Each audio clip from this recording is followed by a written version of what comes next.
দশম শ্রেণী তোমাদের আজকে আমরা দ্বিতীয় অধ্যায়ে সরল সুদ কষা বা সিম্পল ইন্টারেস্ট এই নিয়ে আলোচনা করব। তো এই নিয়ে আলোচনা করতে গেলে বেশ কিছু টার্ম বা শব্দ আমাদের খুব জানা প্রয়োজন। তার মধ্যে প্রথম যেটা হচ্ছে আসল বা মূলধন। আমরা কোনো ব্যাংকে যদি কিছু টাকা রাখি বা কোনো ব্যাংক থেকে যদি কোনো আমরা লোন নিই, তাহলে সেই পরিমাণটাকে আমরা বলবো আসল, আর যে টাকা রাখছি সেইটাকে বলবো আমরা মূলধন। এই আসল বা মূলধনকে আমরা সাধারণত পি দ্বারা চিহ্নিত করি। এরপর হচ্ছে সময়। যে সময়ের জন্য টাকাটা খাটে বা যে সময়ের জন্য আমরা কোনো কিছু ধার নিই তাকে বলা হবে সময়। সময়কে আমরা সাধারণত টি দ্বারা চিহ্নিত করি। এরপর হচ্ছে সুদের হার। আমরা যখন কোনো ব্যাংকে বা কোথাও টাকা রাখি, তাহলে ব্যাংক যে হারে সুদ দেয় তাকে বলা হয় সুদের হার।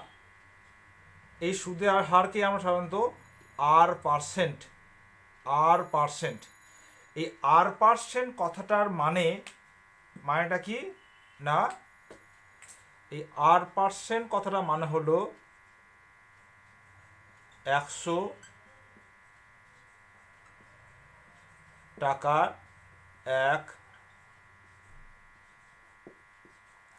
এক বছরের সুদ হলো R টাকা। ঠিক আছে, 100 টাকার এক বছরের সুদ 8 টাকা। এটা কিন্তু মনে রাখতে হবে যে সুদের হার R%, এই কথাটার অর্থ হলো 100 টাকার এক বছরের সুদ R টাকা। ঠিক আছে, এরপরটা হচ্ছে সুদ বা সুদের পরিমাণ, এখানে বলি আয়। আমরা যে পরিমাণ সুদ পাই বা যে পরিমাণ সুদ আমাদেরকে ব্যাংকে জমা দিতে হয় তাকে বলা হয় সুদের পরিমাণ বা মোট সুদ। তা এই যে পি, টি, আর এবং আই, এই চারটির মধ্যে একটা অদ্ভুত সম্পর্ক আছে। কীরকম ধরো, তাহলে এখানে কি পাচ্ছি যে কোনো ব্যাংক যদি R% সুদ দেয়, তার মানে হচ্ছে 100 টাকার এক বছরের সুদ 8 টাকা, তাই তো? তার মানে লিখি, তা কি পাচ্ছি যে 100 টাকার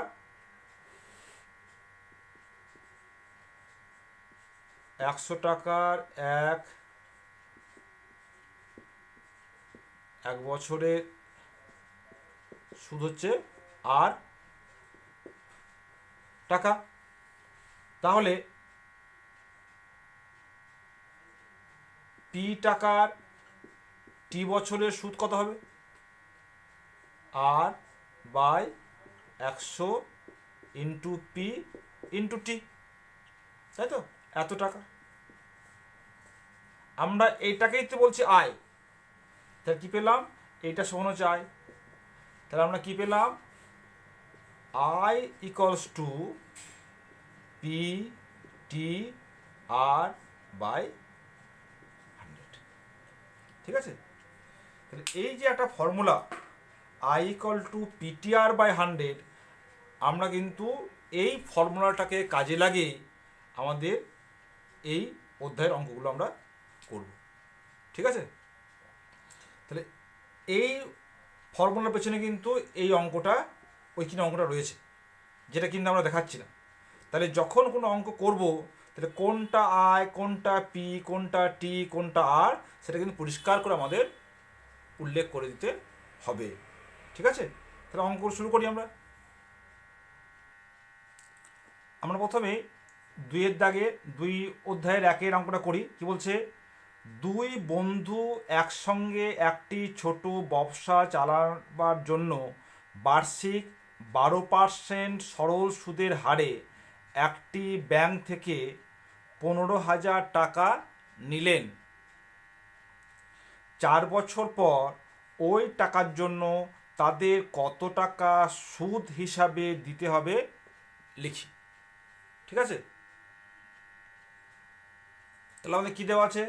বার্ষিক সুদের হার আর হচ্ছে 12%। কত ধার নেওয়া হয়েছে?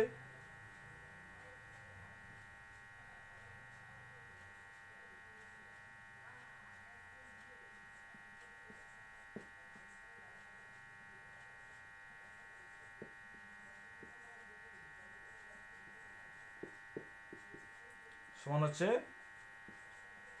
15,000 টাকা।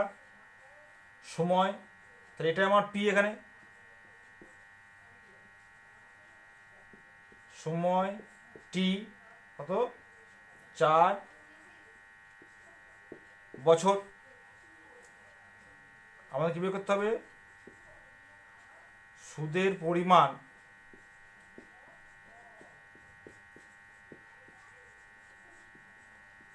আয়, এটা আমাদের বের করতে হবে। আমরা জানি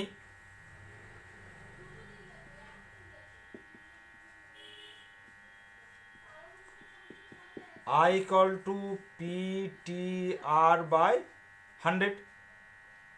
অতএব I সমান P কত? এখানে 15,000, T 4 বছর, আর হচ্ছে 12/100। তাহলে কেটে গেল 100। এটা গুণ করো, 4 পরং 60, 6 বরং 72।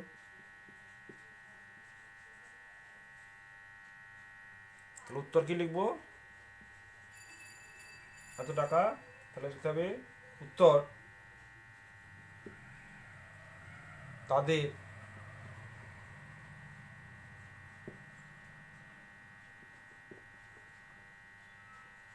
এত টাকা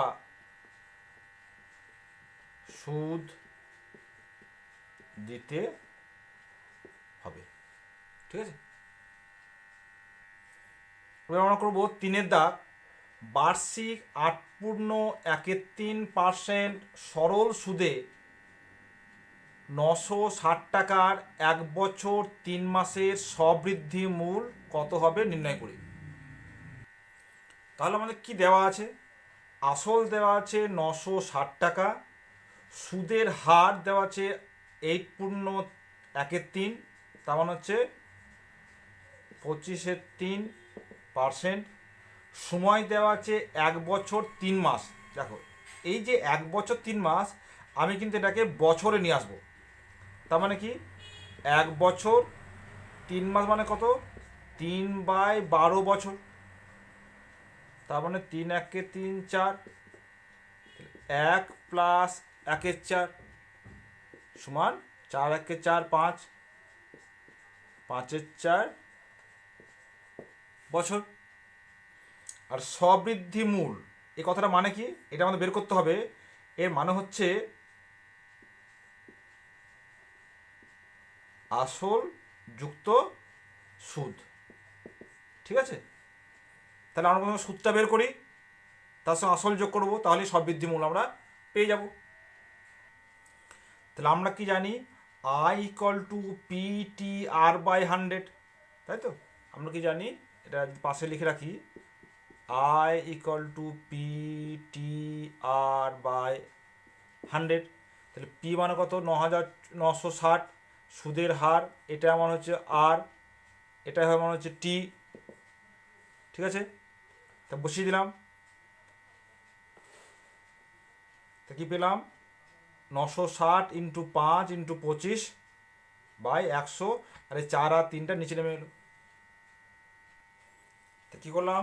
25, 4 25 100, 4 দিয়ে এটা কাটলাম 240, আবার 4 দিয়ে কাটলাম 60, 3কে 60 দিয়ে কাটলাম 20, 5 20 100। অতএব সবৃদ্ধি মূল, অতএব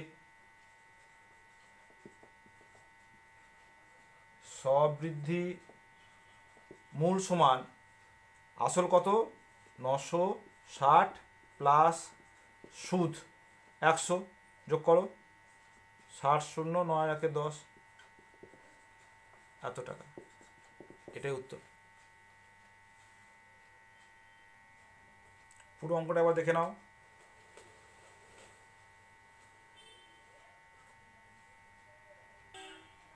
এবার করবো 5 দাগের অঙ্ক। বার্ষিক 5.25% সরল সুদের হারে শোভাদেবী একটি ব্যাংকে কিছু টাকা জমা রাখেন। 2 বছর পর তিনি সুদ হিসাবে 840 টাকা পেলেন। তিনি কত টাকা জমা রেখেছিলেন হিসেব করে লিখি। তাহলে দেখো এখানে সুদ দেওয়া আছে, আমাকে আসলটা জানতে চেয়েছে।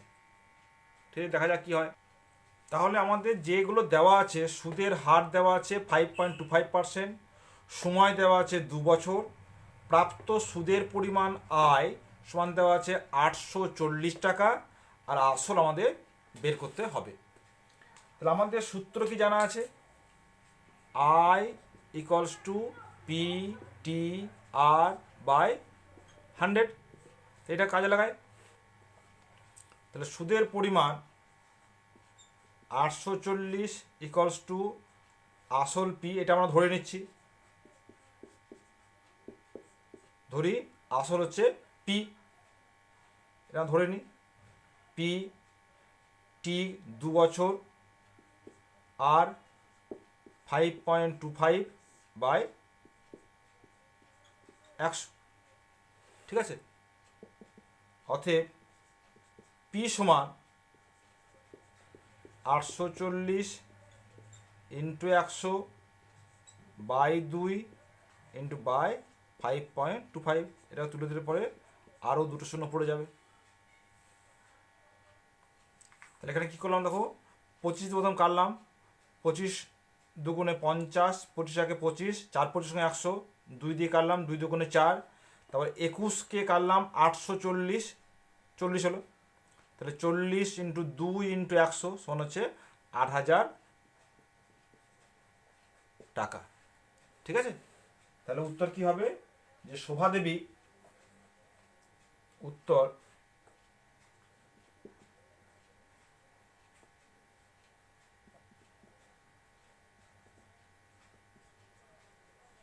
শোভাদেবী ব্যাংকে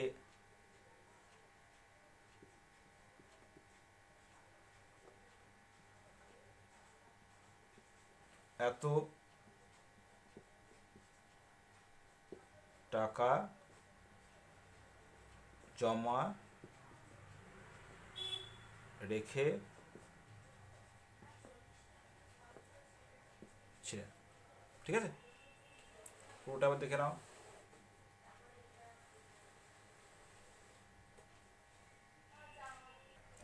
এবার করবো 7-7 অঙ্কটা। বার্ষিক 6% সরল সুদের হারে কোনো টাকা কত বছরে দ্বিগুণ হবে হিসেব করে লিখি। তাহলে এখানে আমাদের কী দেওয়া আছে, যে সুদের হার দেওয়া আছে 6%, আর কি বলেছে যে কোনো টাকা কত বছর দ্বিগুণ হবে। তাহলে মনে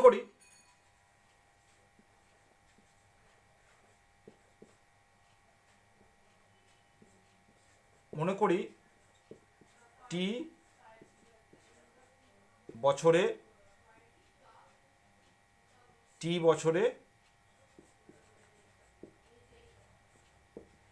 দ্বিগুণ হবে। আরো মনে করি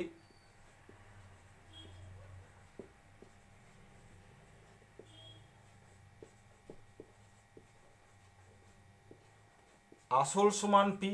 তাহলে টাকা দ্বিগুণ হওয়া মানে কি, টাকাটা 2p হবে। তাই অতএব সুদের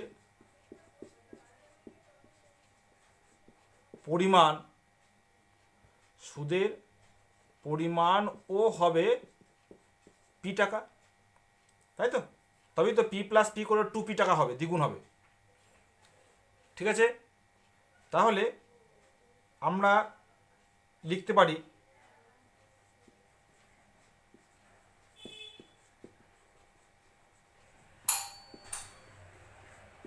কি পারি, P I equal to P T R by 100, এটা কাজে লাগাবো। আই মানে কি,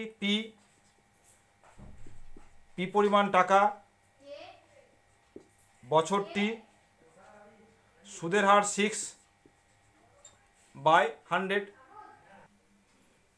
তাহলে এখানে কি হচ্ছে যে এই পি কাটলো, তাহলে টি ইকুয়ালস টু 100/6। এই যে 2 দিয়ে কাটি 3 50, 50/3, তাহলে 3 ষোলো 48, 2-3 বছর। তাহলে কি হবে উত্তরটা, যে 16+2-3 বছরে কোনো মূলধন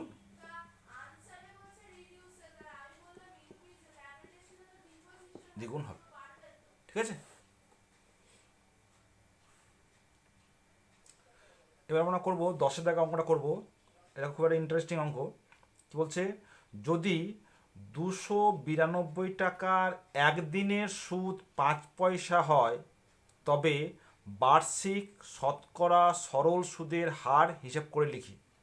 দেখো, এটা কিন্তু খুব ইন্টারেস্টিং অঙ্ক। এটা পরীক্ষাতে কয়েক বছর আগে মাধ্যমিকে এসেছিল। তাই এটা করি। তাহলে আমাদের কি দেওয়া আছে, আসল দেওয়া আছে পি 292 টাকা, সময় 1 দিন, সময় টি সমান 1 দিন, সুদ আয় সমান হচ্ছে 5 পয়সা।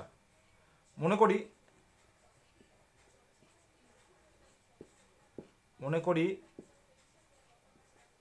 সুদের হার সমান হচ্ছে R%। তাহলে আমাদের এটা করতে হবে, সময়টাকে আমাদের বছর আনতে হবে। তাই বলতে পারি 1 দিন সমান 365 দিনে 1 বছর। তাহলে 1 দিন সমান 1/365 বছর হলো। আর পয়সা আমি টাকাতে নিয়ে আসি, এটা কত, 0.05 টাকা।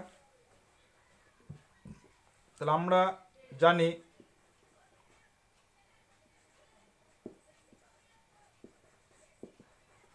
জানি I equal to P T R by 100। তা আই মানে কত, 0.05 ইকুয়ালস টু পি হচ্ছে 292, আর টি কত 1/365/100, এই হল। তাই তো? অতএব আর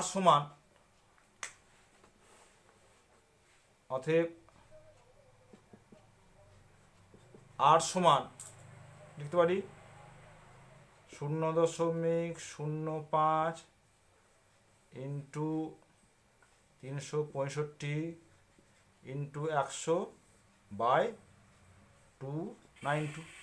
তাই তো? তো এইটাকে যদি আমি তুলে দিই, তার নিচে আমার 100 আসবে। দেখো, 5 দিয়ে কাটো, 5 20 100, আবার 5 দিয়ে কাটি, 4 5 20, 5 5 7 35, 1 3 5 15, এটা কেটে যাচ্ছে 4 দিয়ে, আর এটা কাটছে 25, সমান কত পারে 25/4। তার মানে 4 6 24, 6 পূর্ণ 1 4। তাহলে উত্তর কি হলো, অতএব সুদের হার 6/1 এখানে একটা কথা বলে রাখি যে সুদের হার 6/1 অথবা লিখতে পারো যে শতকরা 6/1, তখন কিন্তু পার্সেন্ট সিম্বলটা দেবে না। ঠিক আছে, তাহলে তোমাদের বাড়ির কাজ থাকবে 1 থেকে 10। আমি বেশ কিছু অঙ্ক করে দিয়েছি, যেগুলো করে দিলাম না সেগুলো তোমাদের বাড়ির কাজ থাকবে। ঠিক আছে, তাহলে বাড়ির কাজ কি লিখবে?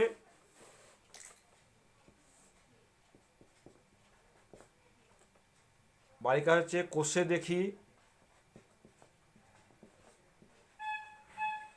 দেখি 2 এর 1 থেকে 10।